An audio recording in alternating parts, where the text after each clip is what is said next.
Diaspora. Today, our amazing guest is all the way from London, UK. She's the founder and co-director of Kunda Kids. Her name is Loiusa Olafuyi, and I'm really glad to have her on my podcast today. And well, I'm too happy. So, ladies and gentlemen, welcome, Loiusa. Thank you so much. It's a pleasure to be here. I am honored and excited for what I already know and feel will be a fantastic conversation. So, thank you for having me once again. You're welcome. You're welcome. Okay, the first question will be tell us more about yourself as an individual. Who is Loiusa Olafuyi? Oh, I love that question. So, usually we get right into Kunda Kids. So, I'm happy to talk about myself a little bit. So, my name is Loiusa Olafuyi, fully Loiusa Kiwana Olafuyi. The Kiwana is a very important part of my personal story. I am Ugandan born and UK raised. So, born in Kampala in 1987. You can do the maths. And I've been living in London for pretty much most of my life. Even though I've been raised in London, educated in the UK, have a very strong connection to being Ugandan. I love to see my family. I love to travel back home. I love to eat my, you know, national delicacies and cuisines whenever and wherever I can. And I have failed at the language part. I'm still trying to learn, but much better than I used to be. But very much proud of what it means to be African in the diaspora. I am the founder and co-founder and one of the main snipers at a disruptive startup called Kunda Kids, which is changing for children's content and animations.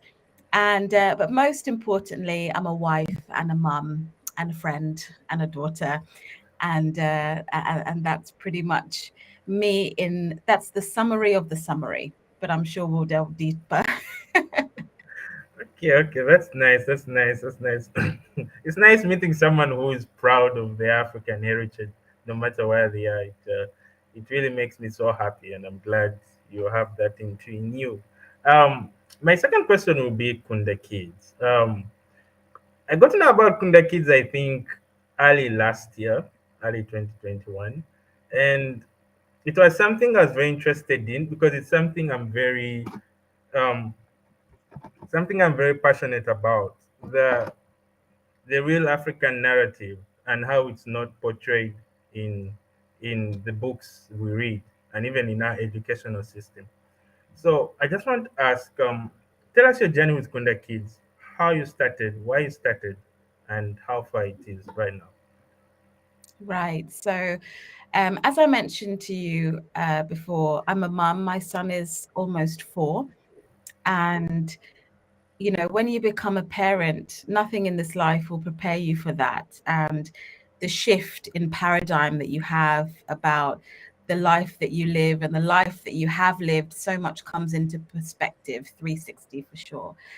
And when I had my son, I really started to think about my own childhood. And within that narrative was about what I learned about myself, and how we were going to raise a mixed heritage Ugandan and Nigerian child in the UK. These are some of the deeper conversations my husband and I had.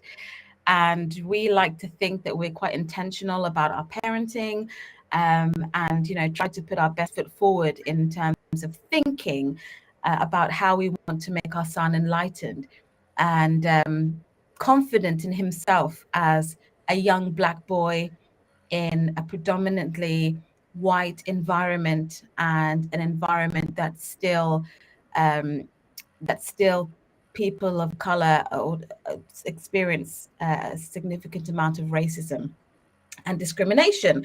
So we thought about that. And honestly, JP, when I think back to what I learned about Black history, all I remember learning was slavery, slave trade. that was Black history. That was the portrait that was painted. And I remember feeling really awkward in class because I was the only Black person in my class and the only Black person in that lesson. And there was just so much shame that surrounded that topic. And it's, slavery in itself and, the colonization of Africa as a continent is a really disturbing story. But it wasn't the shame of the colonizers. It was just shame about the fact that that happened to me. And there was nothing positive that was said about what it is to be Black and what it is to be African. Um, and I think that that has made me and Dele, the co-founder of Kunda Kids, and also my husband, hyper aware of how important it is to not only have better representation of history and African history to children, but just better representation in children's literature and content overall. So that's what sparked the idea, just reflecting on our own personal experiences, becoming a parent, and figuring out how we could do better for the next generation. Wow, wow, that's amazing. Eh? You make something positive out of a life situation through a greater cause. Wow, wow, Yeah. that's amazing. Um, I want to ask. So I've seen like the titles of your books. Shaka Zulu is Queen Ya, Queen Katami. So what inspires these characters? Like, what inspires you to pick from these characters? Because there are very Mm. many other African characters. Oh, yeah, there's so many others. And the first four books that we launched, we were also quite intentional not to have a Nigerian character yet, because, uh, Nigerian culture and Nigerian people are just amazing and hugely influential, to the point where a lot of the time people who are not very closely connected to Africans and to topics about Africa and people from Africa might make the assumption that what they've seen is African, which is, itself a problematic term because we're not a country. Um, but yeah, they might assume that it's Nigerian. So we wanted to actually showcase different countries first. But now actually we have two Nigerian titles. So, we wanted to get there. But first, we did Shaka Zulu from South Africa, one of the amazing leaders of the Zulu nation and the Zulu kingdom, Queen Katami, who a lot of people don't know about. So that is one of the people in our series, Africa's Little Kings and Queens, that most people haven't heard about. And she was a queen in Uganda many, many years ago, and was actually one of the first queens in Uganda to have an all-female army. She was a feminist before we had even created the term. And she was a pioneer and a super brave and amazing person. So it was lovely to find out more about her. And then we had Queen Ya Santiwa from Ghana, again, another pioneering woman, and Mansa Musa, which a number of people have heard about. So what most people know about Mansa Musa for is being one of the richest people. Actually, he is the richest person in history. It's a point that is often debated, but the fact, and you hear it here on the Sangin podcast, that he is recorded the richest person in history. But a lot of people don't know that he built amazing educational institutions across Africa, and people would come from around the world to Mali to study, to learn mathematics, theology, philosophy, and so many things. And actually, Mali was the educational hub. It was the Howard, it was, the Harvard, it was the Cambridge and the Oxford back in the day. And we really wanted people to know, because, these days it's like people travel abroad to get the best, in inverted commas, best education, but they don't know that actually, some of the best educational institutions in history were in Africa. So those were the 4 titles that we started with.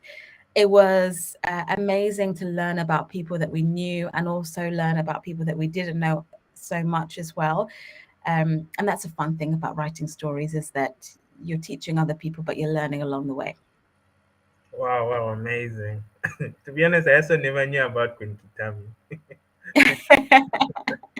Well, And I you know realized now. and I realized she comes from the part of Uganda from which I come from. So Mbrora? yeah, almost. I think yeah. So yeah, it's kind of a shame. And I think that comes to to the question I want to bring you next. Do you think the reason why African stories are not put out there is because we aren't knowledgeable about them, or we aren't taught about them, or we aren't Mm, proud of them, we as Africans? right. So it's a combination, but I think one dominates more than the other. So I would say that the reason that these stories are not taught is, to put it simply, really because of institutionalized racism within the education sector. And if you think about it, the fact that we learn a number of different languages in the curriculum, from French standard, German standard, Spanish, then recently introduced Mandarin, but there are very few institutions, and it's definitely not mainstream, that are learning any languages from an entire continent, right? Multiple languages from one continent, no languages from another. And sometimes these decisions create a perspective in young people's mind about what and who is important, and what and is not important, and who's not important. So a young person will naturally become very excited to travel to France because they've learned French and they've learned about the culture, and the culture has been celebrated. But if there is an opportunity to travel to Ghana, maybe not necessarily that excited, because an attitude of intrigue and excitement has not been cultivated from a young age, and has not been cultivated in schools. So I think that the institutional setup of how schools learn about, how schools teach and enable children to learn about Africa is important. And we're doing our best, at least at Kunda Kids, to try and course correct some of these things. And it's not something that only we can do. It's a combined effort, and we try to partner and collaborate with other people who see that, and want to see that change. But I would also say it's not just down to institutional discrimination. It's also the fact that reading culture within the diaspora needs to improve. So I'll give you an example. We often we do a lot of events. We're very grassroots. Like I mentioned, we're a startup. Our hands and our feet are still in the mud. Dele and I, although we're founders, we're still the people selling at the markets, selling at bookstores, doing book readings in schools, as well as everything else, which is beautiful. I love to be part of the whole experience and process of growing our business. And because of that, we see a lot of insights, and we see the cultures and the people that are excited about the notion of books and reading and education through storytelling and literature, and some of the cultures that are not necessarily as excited about it. And I'll give you an example, and this is based on what we have seen quite consistently across the different markets that we've been in. We see a lot of interest and a lot of support from, for instance, people from the Caribbean. We see a lot of interest from markets in Africa, such as Kenya, and also a lot of interest from Africans in the diaspora. Probably because maybe Kenya aside, but the others, because they have been exposed to racism and Yeah. understand the importance of educating, building self-confidence, self-awareness, and self-love through books that represent, children of darker skin tones. However, because racism doesn't exist when you are a Ghanaian living in Ghana, Ugandan living in Uganda, Nigerian living in Nigeria, and so forth. Sometimes the importance of representation is a slightly more difficult message to drive and to make people aware of, because it's not something that they really experience. And so it's a combination of two. I would say outside of the African continent and the countries that at least we're most present, the institutionalized racism within the educational sector affects people's, uh, you know, ability to learn. But once the content is there, they're into it. But I think what we're working on now across the continent in Africa is really championing reading culture and storytelling, and the importance and the power of stories to transform children's lives, to broaden their awareness, to nurture their imagination. So it's a combination of the two. Wow, wow, wow. That was a nice, analysis of all that. I want to ask, I want to ask. So, at Kunda Kids, what has been your successes so far, your achievements so far since you started? Oh wow. So, that's a love you have lovely questions, JP. So we've actually achieved a lot, and there's still so much to do, but I can hand on my heart tell you that I'm so proud of what we have achieved, because it is so far and beyond what we planned and what we prayed for. And it is an indication of, greater things to come. So I would say our biggest achievements, I would say, are one. I would so many. I'm just trying to think. So first and foremost, even just getting the books done at a great quality, right? I'm not sure how familiar you are with the publishing industry, but most people that want to write a book will do it in two ways. They will either publish the book themselves, so they'll write it themselves. Maybe they'll find an editor, get it on Amazon, get somebody to print it or whatever. But usually they'll have to print it, they'll have to sell it quite expensive, because printing at low quantities is, financially taxing because of economies of scale. If you print 100,000, you'll be able to sell your books for £3 or £4. If you're only printing 50, you'll probably have to sell your books at like £8 or £9. So that's the issue for a lot of people who have great ideas. So most people go to a big publisher who will take care of that problem for them, printing, marketing. But a lot of those publishers do not invest their time and effort into Black authors as they should. When they do, maybe it's only a select number of Black authors for a select period of time. And so the market is quite fragmented, and the situation in regards to publishers getting their stories out there is not very easy. So, I say all of that to say that one of our main achievements has been the quality of our books at our price point. It's probably maybe quite a boring business achievement, business technical achievement, but we print on par with the books that you'll see in your highest premium and also mainstream retailers, from page quality to cover, to the quality of text and everything. You wouldn't be able to tell our books aside from, the leaders out there.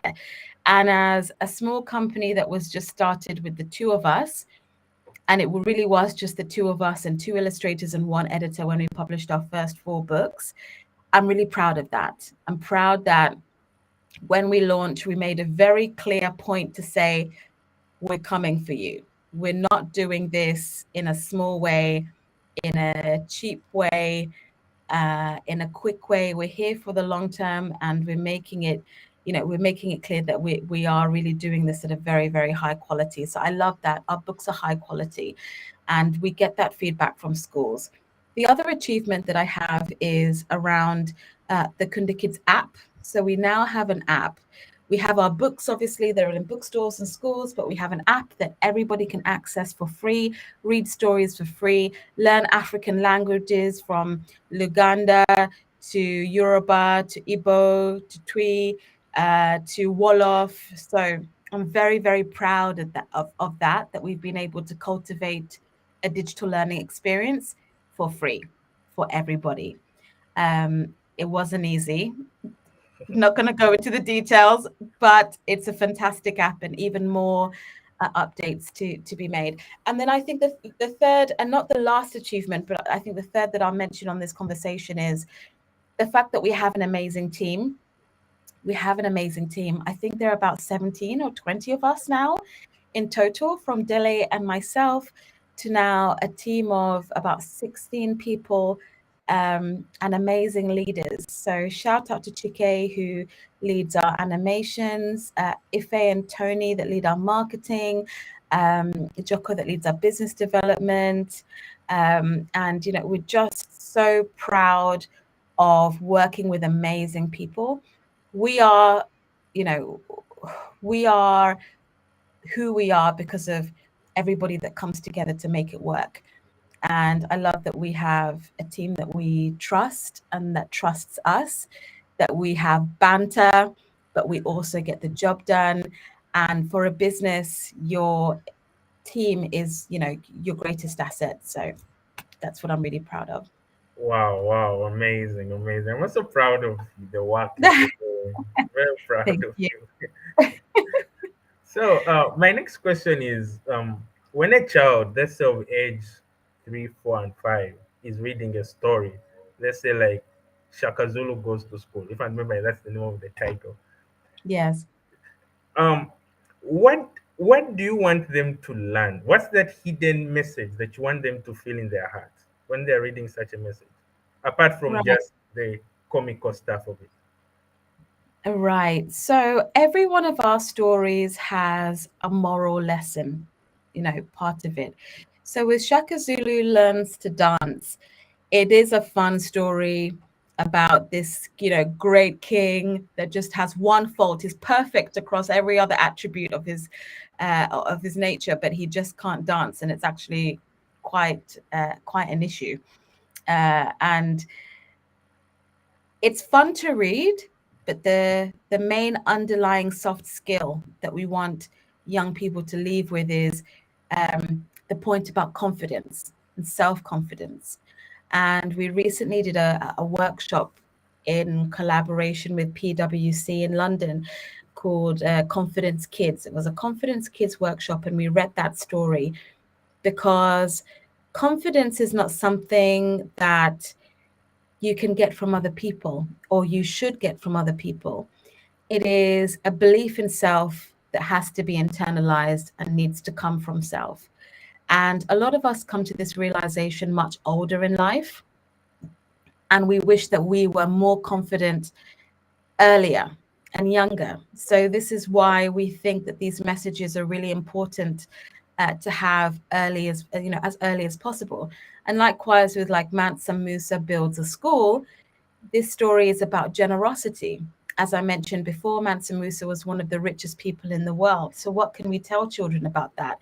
This person had everything, but even amongst being the richest person who could have bought any toy they could have ever dreamt of, it meant nothing without being able to share the enjoyment, to give something back to other people. So we teach about kindness and generosity. And at the back of each book is a clear explanation as to what the moral of the story is. So a parent and a teacher can know that they have a fun story that does three things. One, teaches children about African history or culture, or teaches children about a character from either Africa or the Caribbean. That's one. Two, have fun and have an amazing time, which is all children want to do. And three, leave with a very clear moral that makes children learn something not only about the character but about themselves. So those are the three underlying principles for Kunda Kids books. Have fun, be exposed to new people and places, and ultimately learn something progressive and positive about yourself. Wow, wow, wow. Amazing, amazing. I wish there was an adult version that I could read also. Well, that's the thing. When we did the confidence workshop for kids, uh, you know, the important part is for kids. It's the adults that were like, man, I really needed that workshop. And the adults and the parents and the aunties and uncles that came with the young people, it was quite an emotional day, to be honest, because they were talking about how they have struggled and also risen above their own confidence and or lack thereof. And it was a great time. For children were extremely vulnerable and said things that really blew our mind, like, what do I do when I feel worthless? Have you ever felt worthless? And to hear a child say that to you, you think, wow, where has that come from? But then when we think about the depth of our thoughts when we were young, we used to think a lot of deep things, and children are incredibly perceptive and incredibly intuitive and deep, and we need to sometimes tap into that and make sure that we nurture confidence. And it's the parents as well who are talking about their own things, from finding and applying for jobs to relationships to doubting themselves. So it's this ongoing thing that is not just for children, it's for adults as well. But if we can tackle these things as young and as early as possible, then we're only setting ourselves up to have greater, more confident, enlightened people that are going to lead, be the leaders. They're going to be our next leaders. They are the next generation and our future. Wow, wow, wow. Amazing. Okay, I want to ask this question. Where you are in the UK, it's Mm, Black History Month, yeah. and you are publishing Black, not African content. So, how do you view that Black History Month um, context of things? Because me as a person, mm, just trying to be honest with you, I don't believe that there should be a month for a specific group of people. It should be the whole year, 24/7. So, what's your view on that, and how does your work correlate with that period of the year? Yeah, really interesting point that you've raised. So for example, in our newsletter ahead of Black History Month, I called it Black History Month and Beyond, right? I think it's really important for us to have something that prompts us to stop, think, and celebrate something, right? For example, we don't need to celebrate Christmas to have dinner as a family, give gifts to our loved ones, be thankful for the death and eventual resurrection of Christ. We don't need one day for that. But being able to have a day to remind us to stop and pause is great amongst our very busy schedules. So I love that Black History Month exists. And I think it's really important that we support it, because it is that opportunity to stop, reflect, and celebrate what can often be completely ignored and missed, which is the importance of not only learning about Black history, but the achievements of people from the diaspora, and reminding people that so much of the luxuries that we enjoy every day are because of the sacrifices that people made. However, I do agree with your point that it shouldn't just be for 1 month. It should be ongoing, which is why in our newsletter I said Black History and Beyond. Unsurprisingly, it's been a very busy month for us because we've had a lot of engagements. We've been doing a lot of book readings in schools, and it's been a great way for us to connect with collaborators that share the same values as us. But I've been extremely intentional in making a point to say it's been a pleasure doing this for Black History Month, but what next?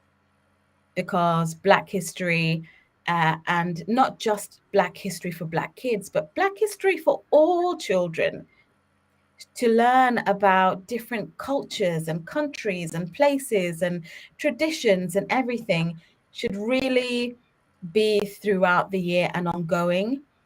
But I also think it's a great opportunity to catch people whilst they're in it, right? And then our job is to use Black History Month as a great starting step for intervention, and then make sure that we continue that intervention through every single other month that there is in the year. Okay, okay. Just one question about Kunda Kids. Are there plans for you, maybe, let's say, to translate it to Mandarin so that the Chinese here can also read it? Yes, absolutely. And actually, I would really be interested in knowing, what the situation is based on your experiences as a Ugandan, in China, and we'll get into that. But absolutely. So right now, we are translating pretty much all of our titles into other languages. It is a very long process because even within one language, there are different dialects and different details that might vary for a number of different reasons. So we have to get several people involved, to make sure that we're representing different languages and cultures well through our books. But that is the plan. And as soon as we do translate any of our stories to Mandarin, JP, you will be the first to know, I can assure you. I'll be very happy because the perception among most Chinese here about Africa is very scanty and crazy. Yeah, yeah. We can Okay, definitely do better about that. okay. So apart from Kunda Kids, my last questions would be, who's your favorite African personality and why? Ooh, personality. Can I ask for maybe clarity by what you mean by personality? If you said person, Yeah. that would be easier, but personality, I would Okay, need a person. Let's tell okay, it person. person. My favorite African person, and I can only choose one. No, you can choose many. I can choose many. Okay. All right. Okay, fantastic. So can I give you three? And I'm not going to make it go on for too long. I'll be very as succinct as I can be. So, first and foremost, one of my favorite African people, hands down, and probably won't come as a surprise to anybody that knows me, is my mum. My mum is a pioneer in many ways. And, she's somebody that's lived in the UK and has gone back home and has really done an amazing job in building a business in Uganda and also being extremely entrepreneurial in the UK as well. So much of what I know, even from just, market stalls and running a business and talking to people face to face and really, really hustling with the capital H, right? Is from her, and the ability to have confidence in myself, leverage my skills, and go out there and just do the damn thing. I think that definitely comes from my mum. So she is one of my favorite African people for sure. I also somebody that really inspires me is Patrice Lumumba. I don't know if are you aware of him? Yeah, very much. Yeah, so I recently actually wrote a short story about Patrice Lumumba for our African Heroes. We have a series called African Heroes, and we feature lots of people.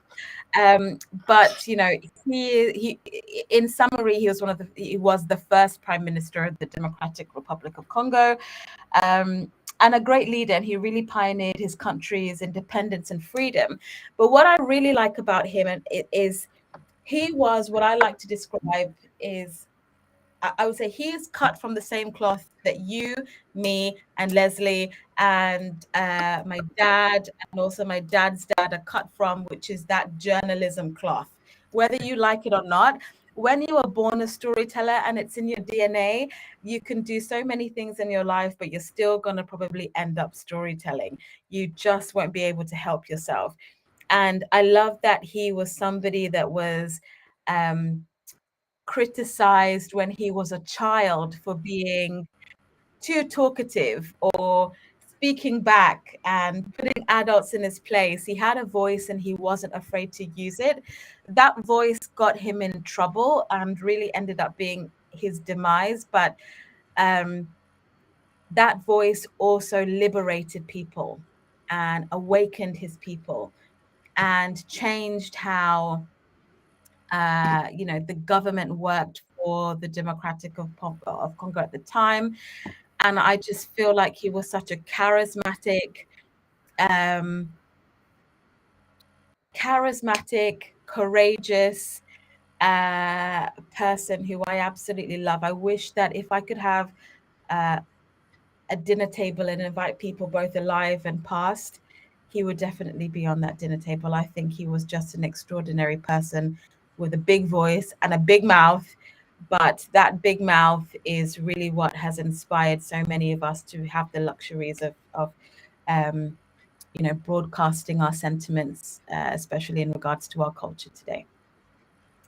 And then the Wow, third wow. person, the third person that I would say is there's so many. This is such a hard question, JP. I can't believe that you did this to me. I would say probably the third person without sounding particularly soppy, because I know that it was the first person that I mentioned was my mum. But I genuinely think that my husband, even if he wasn't my husband, is one of the most inspiring Africans that I know.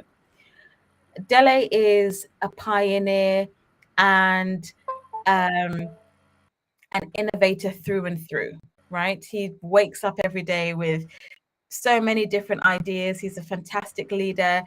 He bleeds Africa. Like, he really, really cares about how we can do better and what can we do to empower our people, both in Africa and abroad. And there's no better person to have been doing this journey with, as a business partner, but also as a life partner. I really can't think of anybody that I value more in terms of taking inspiration from, really, other than my mum and my husband. Maybe my son one day, but he's only 4.5, so he's only going to be 3.5, going to be 4, so he hasn't done that much yet. So, so that's pretty much my top three. Wow, wow, wow. Okay. My last question would be Sure. what makes you proudly African? What's the thing that makes you a proud African? The thing that makes me proudly African, I think, sense of self is such a complex.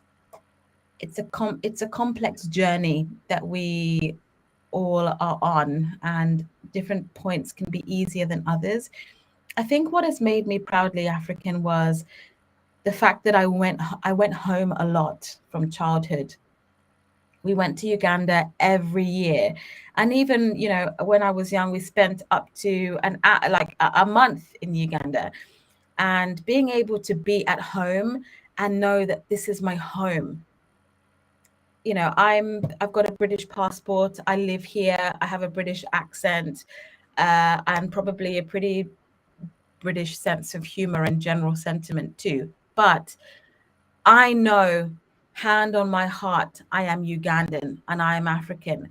And sometimes, amidst a world of uncertainty, and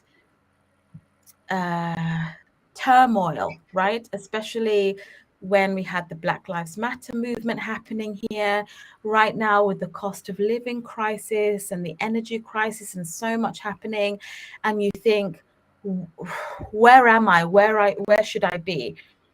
I find it really reassuring to know that I'm not home, I'm somewhere else, and that I have a home, somewhere to go back to. I love landing at Entebbe Airport and just getting that smell, right? Just the smell of home and the warmth and the humidity in the air. feeling happy at home, I feel like, is what makes me proudly African.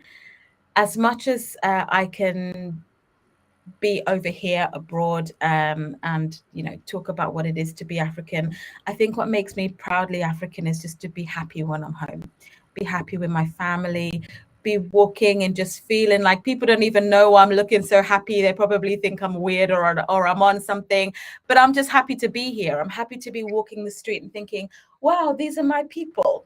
Okay. um and because I guess that's just an experience that I don't have abroad. I'm usually the only Black person in the room, the only Black person on the train, one of the few Black person in a class or in a seminar. So I really love to go home and just be among my people, and be proud of where I come from. I love being Ugandan. I love my family. I love our food. I love our climate. I love that we don't rush to do anything. We take our time to do everything. Um,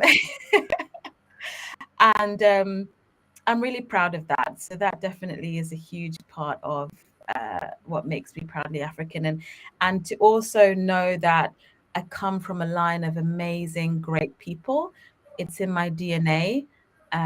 There's nothing special about me being here in the UK, because I know that wherever I was placed, I would have done great things, because I am, proudly African.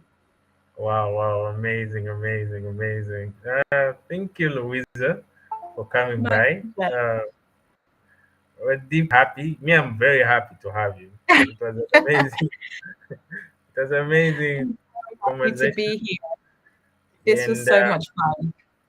yeah, guys should check up Kunda Kids, the Kunda Kids app, your bookstores. Yes, please Hopefully, one do. day when I'm here in Wuhan, China, I can see it on the bookstore.